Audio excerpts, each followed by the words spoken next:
are going to check if the victim is breathing.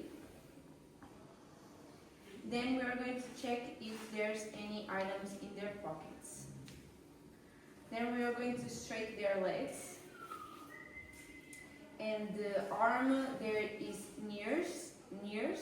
There we are going to put it in a right angle.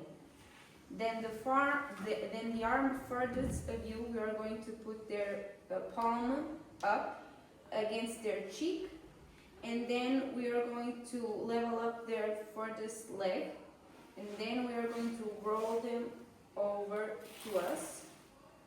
Then we are going to stabilize the body, and then we are going to extend the head to have a clear airway.